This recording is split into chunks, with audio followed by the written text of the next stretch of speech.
देखिए हेडिंग है आपका वंशावली विश्लेषण। क्या है? हाँ, वंशावली विश्लेषण, इसे पेडिग्री एनालिसिस कहा जाता है। क्या कहा जाता है? जब किसी व्यक्ति का वंश के बारे में अध्ययन करते हैं, उसके खानदान के बारे में जानते हैं। हाँ, एक जनरेशन से दूसरे, दूसरे से तीसरे, तीसरे से चौथे, या 4-5 जनरेशन का जब आप अध्ययन करते हैं तो उसे हम क्या कहते हैं? वंशावली विश्लेषण कहा जाता है कि नहीं? देखिएगा, जब गांव में शादी उदी लगता है कि नहीं, तो पूछे इसका दादा क्या करता था, हाँ इसका परदादा क्या नाम था, नहीं इसका क्या बिजनेस था, हाँ इसका भी क्या बिजनेस है। और फिर उतना पूछने के बाद तो फिर अगल बगल से पता लगाएगा, हाँ किसका खानदान कैसा है, इसका कैरेक्टर कैसा रहा है, सारा कुछ पता करता है कि नहीं करता है। तो देखिए, जब किसी व्यक्ति के खानदान के बारे में या उसके पीढ़ी दर पीढ़ी के बारे में आप पता करते हैं, उसके बारे में जानते हैं, तो उसे हम क्या कहते हैं? वंशावली विश्लेषण कहते हैं, या वंशों का अध्ययन। क्या कहेंगे? वंशों का अध्ययन क्या कहलाएगा? वंशावली विश्लेषण के नाम से जाना जाता है। देखिए वंशावली विश्लेषण क्या कहें? Pedigree analysis. देखिए इसमें कहा जाता है कि वंशावली विश्लेषण के अंतर्गत एक विशेष लक्षण का, किसका? एक विशेष लक्षण का पीढ़ी दर पीढ़ी क्या किया जाता है? विश्लेषण किया जाता है, या उसके अंतर्गत विस्तार से उसके बारे में अध्ययन किया जाता है, या विस्तार से पढ़ा जाता है, तो उसे हम क्या कहते हैं? वंशावली विश्लेषण के नाम से जाना जाता है। देखिए फिर इसमें अनुवांशिकी विकार क्या है? तो वैसे विकार या वैसे बीमारियां जो एक पीढ़ी से दूसरे पीढ़ी में क्या होता है? स्थानांतरित होता है, या एक जनक से संतति में, फिर उस संतति से दूसरे संतति में जब स्थानांतरित होगा, वो क्या कहलाएगा? अनुवांशिक बीमारी, अनुवांशिक बीमारियां के नाम से जाना जाता है। ठीक है, अब देखिए फिर आता है ह्यूमन जेनेटिक्स। क्या आता है? इन सभी का जब अध्ययन करेंगे आप, तो मानव जेनेटिक्स के अंतर्गत करेंगे, मानव अनुवांशिकी के अंतर्गत। तो जीव विज्ञान की वह शाखा जिसके अंतर्गत हम मानवीय क्रियाकलाप, मानवीय वंशावली विश्लेषण या मानवीय अनुवांशिक विकार का अध्ययन करते हैं, तो उसे हम क्या कहते हैं? मानव अनुवांशिकी या ह्यूमन जेनेटिक्स के नाम से जाना जाता है। देखिए, तो मनुष्य में अनुवांशिकता का अध्ययन मानव अनुवांशिकी के अंतर्गत किया जाता है, जिसे हम क्या कहते हैं? मानव अनुवांशिकी के नाम से जाना जाता है। कोई दिक्कत इतना में? देखिए फिर है मानव अनुवांशिकी का अध्ययन अन्य अध्ययन से क्या होता है? भिन्न होता है। क्या होता है? अलग होता है, क्योंकि इसके अध्ययन के लिए संकरण के स्थान पर हम मानव लक्षणों का विश्लेषण करते हैं। किसके करते हैं? जब हमने पौधों में पढ़ा तो उसमें संकरण कराया था, F1 F2 इस प्रकार से, लाल पीला नीला हरा करके। अब देखिए जब इसमें करेंगे तो हम किसमें करेंगे? लक्षण के आधार पर। नहीं, गांव देहात में देखता है, जब कोई बच्चा बदमाशी करता है, इसका बाप भी ऐसने था, नहीं कहता है। अब मान लो बच्चा बदमाश है कि नहीं, कोई बूढ़ा आदमी देख लिया तो कल को तोर बाबू बचपन में महीने बदमाश रहे, नहीं कहता है। हाँ, तोरा मतलब जरूरी है। देखिए इसके स्थान पर मानव लक्षणों में क्या किया जाता है? विश्लेषण किया जाता है। मानव अनुवांशिकी में वंशावली अध्ययन का एक महत्वपूर्ण उपकरण होता है, जिसका प्रयोग विशेष लक्षण और असमानता या रोग का पता लगाने में किया जाता है। ठीक है, मानव अनुवांशिकी में वंशावली अध्ययन एक महत्वपूर्ण उपकरण होता है, जिसके द्वारा विशेष लक्षण को हम इंडिकेट कर, अभी वो भी पॉइंट समझाते हैं। देखिए ठीक है, एक महत्वपूर्ण उपकरण होता है जिसका प्रयोग विशेष लक्षण और असमान रोग को पता लगाने में किया जाता है। कितना पॉइंट पहले नोट कीजिए।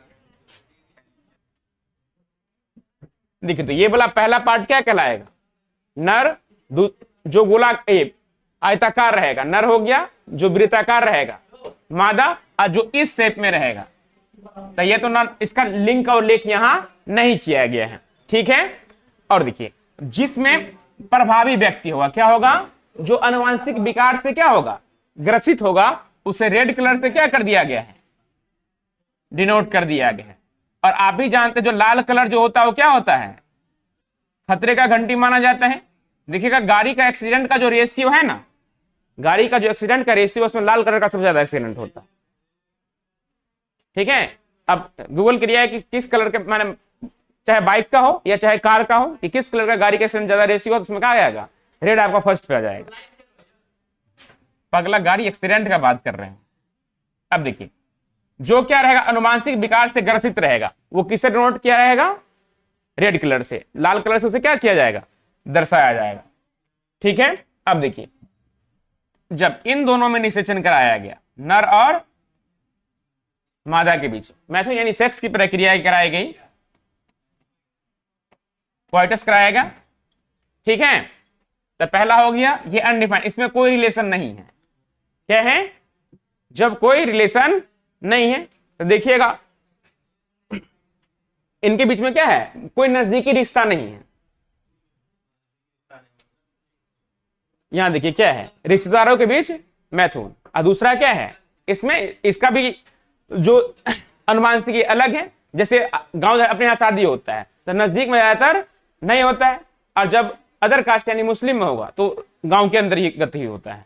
उसमें रिश्तेदार के अंदर ही क्या होता है, ज्यादातर शादियां होती है। हमारे आपके थोड़ा सा भी रिश्तेदारी आ जाएगा तो उसमें क्या होता है, शादी नहीं होता है। ठीक है, तो देखिए मैथुन हो गया। अब दूसरा है रिश्तेदारों के बीच मैथुन। किसके बीच, जब रिश्तेदारों के बीच मैथुन रहेगा उसमें कितने लाइनिंग को डोनेट किया जाएगा, 2 लाइनिंग रहेगा।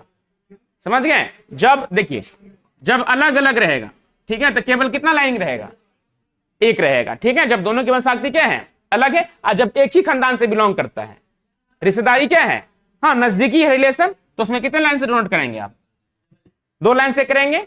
ठीक है, अब देखो जनक ऊपर और संतति नीचे। जब भी आप लिखेंगे तो जनक कहां होगा, ये हो गया जनक, ये जो नया बनेगा वो क्या बनेगा, संतति बनेगा। तो 50% चांस लड़का होने का, 50% चांस क्या होने का, लड़की होने का। अब ठीक है, अब देखिए नर शिशु वाले जनक रोग से क्या होंगे, प्रभावित होता है। अगर पिता क्या है, प्रभावित है किससे, अनुवांशिक विकार से, तो लड़की में नहीं जाकर अगर संतति क्या हुआ, लड़का हुआ, तो वो क्या होगा, वो भी किससे ग्रसित होगा, अनुवांशिक विकार से ग्रसित होगा। और फिर अगर इसी में एक और राउंड शेप में अलग कर दिया था, तो अगर देखिए कोई कोई बीमारी ऐसा होता है जो अगर माता को है, किसको है, माता को है, तो बेटे को, बेटी को नहीं होगा, किसको होगा, बेटा को होगा, जो आगे पढ़ाएंगे आपको। ठीक है, यह सारा साइंस समझ गए। हाँ इसको बनाइए ना, अभी बनाइए। देखिए ये वाला पार्ट किसके लिए रहेगा, नर के लिए, ये मादा के लिए। इस टाइप का रहेगा, लिंक और लिखना। जब रेड कलर में रहेगा तो किसी न किसी रोग से क्या रहेगा, ग्रसित रहेगा। जब अनडिफाइंड रिलेशन नहीं रहेगा या दूरी से रहेगा तो उसमें केवल सिंगल लाइन। और जब रिश्तेदारों के बीच में सम रक्त मैथुन, क्या है, रक्त मिल रहा है ना, तो उसकी कितना लाइन देंगे, डबल। जनक ऊपर की ओर लिखेंगे, संतति क्या होगा, नीचे होगा। और जो देखिए अब ये जो नर है तो ये किसी न किसी रोग से क्या होगा, ग्रसित होगा। बनाइए, हाँ बनाइए ना। देखिए अगला हेडिंग है आपका मेंडेलियन विकार। क्या है, देखिए इसे ऑब्जेक्टिव पूछा है कि बताइए मेंडेलियन विकारों को कितने भागों में बांटा गया, तो 2 भागों में। पहला खुद मेंडेलियन विकार था, और दूसरा जो था वो क्या था, गुणसूत्रीय विकार। कौन सा था, तो फिर मन में आपके क्वेश्चन बनेगा कि सर मेंडेलियन विकार क्या होता है और गुणसूत्रीय विकार क्या होता है। ठीक है, तब देखिए पहला हेडिंग आप देंगे मेंडेलियन विकार। क्या देंगे,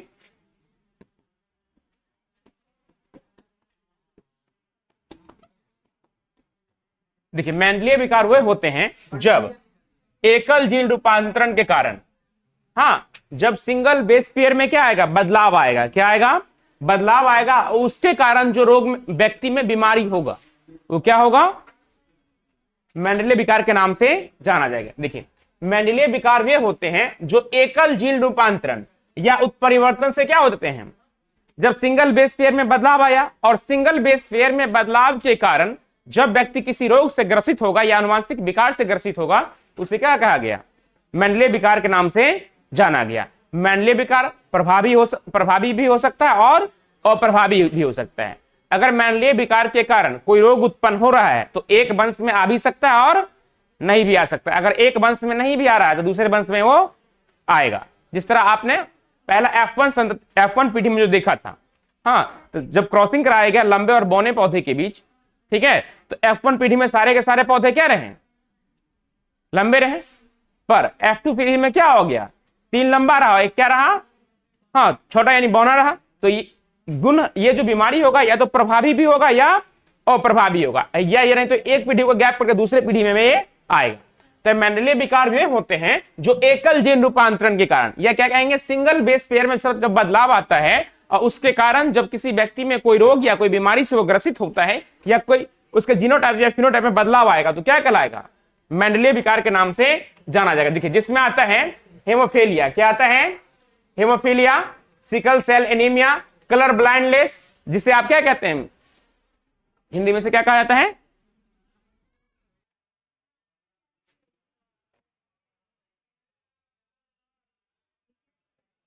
फिनाइलकीटोनुरिया। देखिए ना, सब बीमारी सब है, ठीक है। हाँ, हीमोफीलिया हो गया, हाँ, cystic fibrosis, sickle cell anaemia, colour blindness या फिनाइल कीटोनुरिया।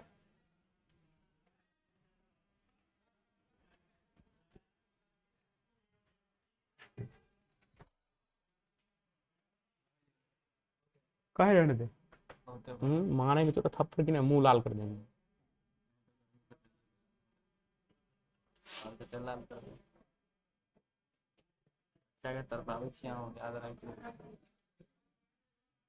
बच्चे हरामी रहते तो क्या कर सकते।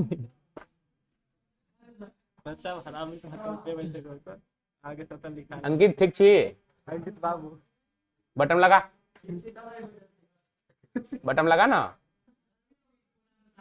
अब स्मार्ट लग भी तू, बटन लगा ले।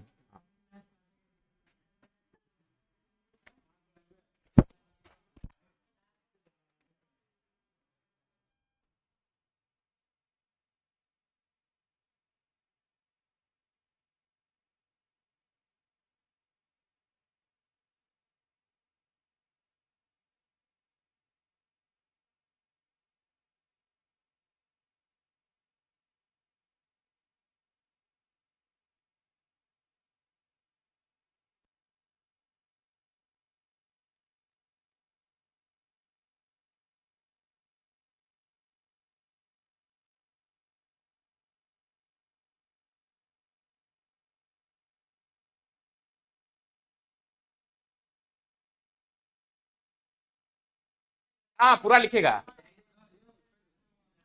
लिखो, सर नहीं कर,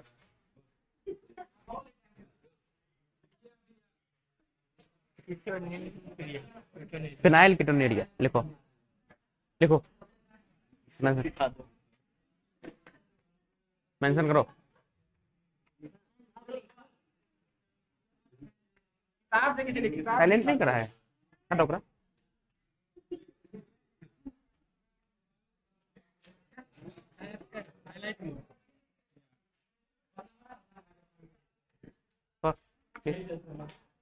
ध्यान से पढ़ नहीं दिया हमने।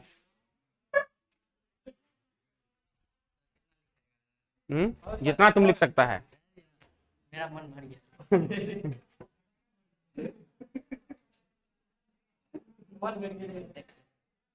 मारेंगे तो रोने लगेगा,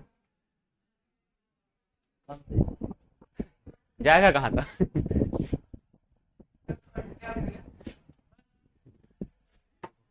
टाइम पास नहीं करो, लिखो पूरा।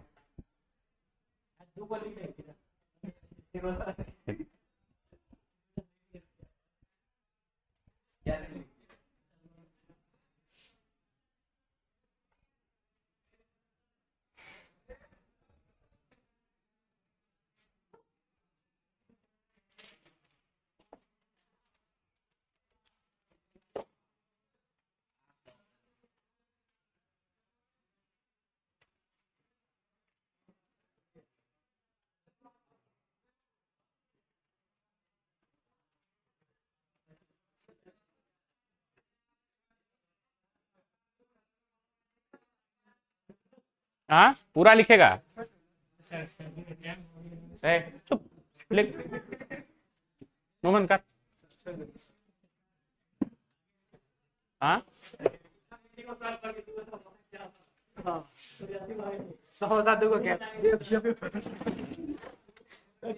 भूख लगे।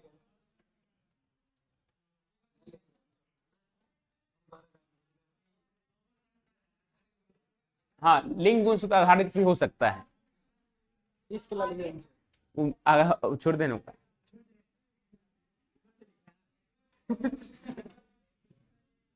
पूरा कंप्लीट करो वहां तक।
जल्दी कंप्लीट कर।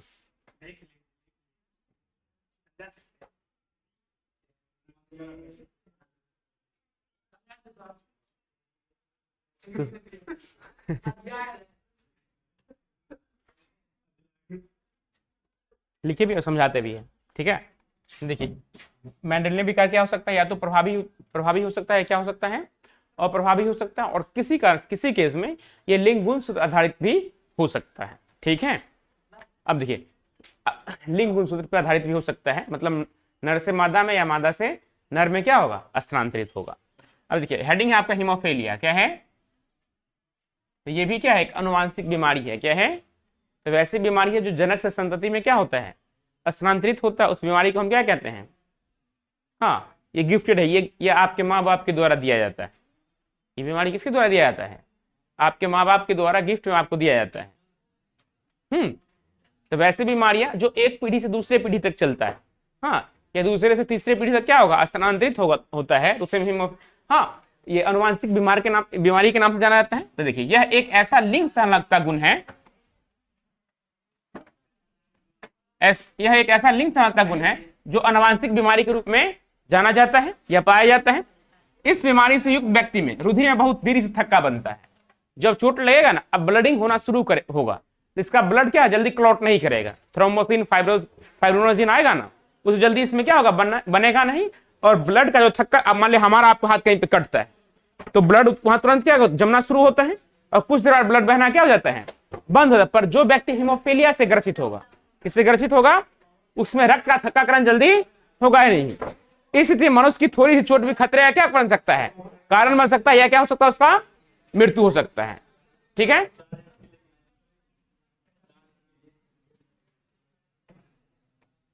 अब देखिए इस बीमारी का अब तक कोई इलाज नहीं है, क्या है, इस बीमारी का अब तक क्या है, जितनी भी अनुवांशिक बीमारी है उस सबका ज्यादातर क्या है, इलाज नहीं है, बहुत कम का ही नहीं है, केवल रक्त आधान, हाँ ब्लड ट्रांसफ्यूजन ही क्या है इसका, पूरा ब्लड क्या किया जाए उसको, हाँ चेंज करवा दिया जाए, क्या किया जाए, ब्लड ट्रांसफ्यूज करा दिया जाए।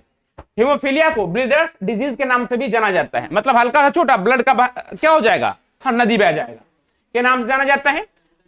उदाहरण महारानी विक्टोरिया की वंशावली में अनेक हीमोफीलिया ग्रस्त वंशज थे, और रानी स्वयं इस रोग की क्या थी, वाहक थी। लिंग इसलिए कहा गया कि जब माता में क्या होगा, बीमारी होगा, तो बेटी में नहीं जाकर किसमें बीमारी आएगा, बेटा में आएगा, इसलिए इसे क्या कहा गया है, लिंग गुणसूत्र आधारित के नाम से भी जाना गया। अब मान लीजिए ये क्या हो गया, नर हो गया, और ये हो गया मादा, तो संतति जो इसका बनेगा, तो या तो क्या बनेगा, नर बनेगा, या क्या बनेगा, मादा। और ये बीमारी से क्या है, ग्रसित है, क्या है, तो देखिए, तो ये रोग इसमें नहीं आकर किसमें आ जाएगा, ठीक है। लिखिए पूरा, ये लिख लिए, ये पॉइंट लिखिए,